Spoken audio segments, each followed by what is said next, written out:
Actress, writer, and psychotherapist Betsy Drake was married to famed Hollywood debonair Cary Grant from 1949 to 1962. Grant reportedly first spotted Drake in 1947 while she was performing on stage in London. The two subsequently struck up a relationship while returning to the U.S. on the RMS Queen Mary. Upon Grant's insistence, Drake was then signed to a film contract with RKO Pictures. Her first film saw her sharing the screen with Grant in the romantic comedy Every Girl Should Be Married, which hit theaters in 1948. During their time together, Drake and Grant dabbled in things like transcendentalism, yoga, mysticism, and even psychedelic drugs. While they divorced in 1962, they reportedly remained close friends. Despite being married 5 times and dating countless women, persistent rumors have endured over Grant's sexuality, with many insisting he was bisexual. Betsy Drake passed away at age 92 in 2015, but in the years that ensued following the failure of her marriage with Grant, she consistently denied that her ex-husband was anything but heterosexual. Facts First presents Betsy Drake officially denied the Cary Grant rumors. Cary and Betsy's quiet life together. Betsy Drake lived with Cary Grant in Palm Springs in an idyllic Spanish home designed by famed architect John Byers. Having been friends with Terry and Ernie Dunleavy, the developers of the Bermuda Dunes planned community, Drake and Grant felt compelled to invest in the real estate venture. Once they moved in, their presence is said to have significantly boosted outside interest in the development. They had lived in Palm Springs since the beginning of their relationship. Soon enough, the media began to take notice of their presence in the community. For example, in 1948, the Limelight News reported that Drake, Grant, and their director friend Howard Hawks had been spotted together dining in town. And starting in the early 50s, the Desert Sun noted the couple's arrival every season. Bermuda Dunes was a newly developed resort community just east of Palm Springs on Highway 99. It spanned 2,600 acres and featured the freshwater Lake Bermuda. To symbolically commemorate how the lake would always be open for the pleasure of the Bermuda Dunes residents, Drake and Grant once participated in a ceremony where they tossed 2 jumbo-sized gold rings into its waters. Drake was born in Paris, France, to expatriate parents from an affluent family.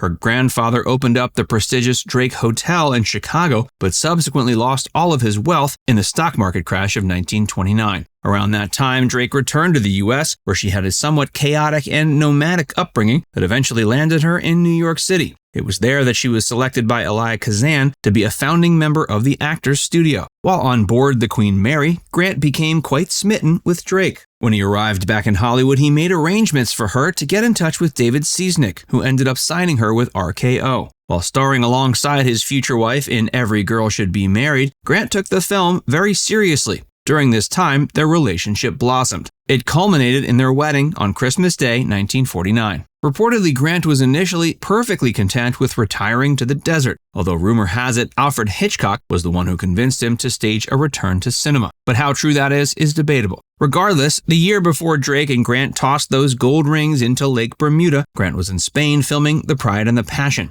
When Drake came to visit him, he was engaging in an affair with the new Italian film sensation Sophia Loren, who, mind you, was 30 years his junior. After learning of his infidelity, Drake rushed back to the U.S. to avoid ending up in the gossip rags.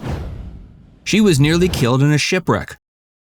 On her way back to America, Drake boarded the ill-fated SS Andrea Doria, which was slated to make its way to New York. It was packed with dozens of other well-off tourists and travelers. Drake sailed in first class, occupying a single cabin on the boat's deck. Not far off from the American coast, it collided with another ship called the Stockholm. Drake had been getting ready for bed when she felt an enormous bang. Everything in her cabin went flying, prompting her to quickly get dressed and make her way to the deck. After holding on for dear life for several hours, Drake was fortunately rescued by the French passenger liner Ile-de-France. A year later, while she was visiting Grant on the set of the 1957 film An Affair to Remember, she recounted her harrowing experience. According to her account, after getting dressed, she first crossed the ship's deck barefoot, only to realize she was on the wrong side of the vessel to be rescued. In order to get saved, she had to climb down to the other side, seeing as how the ship was sinking in that direction. However, that's where the lifeboats were. According to news reports from the time, Drake lost all of her belongings in the shipwreck, including a lengthy manuscript she had penned in Spain and all of her jewels.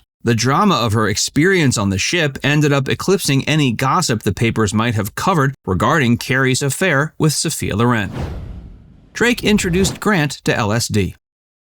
Grant and Drake intended to live out a peaceful existence in the desert. Grant later credited her with exposing him to a wide variety of interests, broadening his horizons. For example, she introduced him to LSD therapy, which at the time was legal. Drake had been interested in the fields of psychotherapy and psychoanalysis for quite some time. With her help, Grant evidently was able to quit smoking through hypnosis. Together, they explored things like yoga, mysticism, and transcendentalism. Remaining true to their initial intentions, Drake quit acting. She volunteered, working with homeless children in LA, and studied at the UCLA Neuropsychiatric Institute. Eventually, she earned her Master's of Education degree at Harvard. She continued writing, and despite her near-death experience on the Andrea Doria, Drake frequently made trips across the Atlantic before finally ending up in London, where she lived for the rest of her life.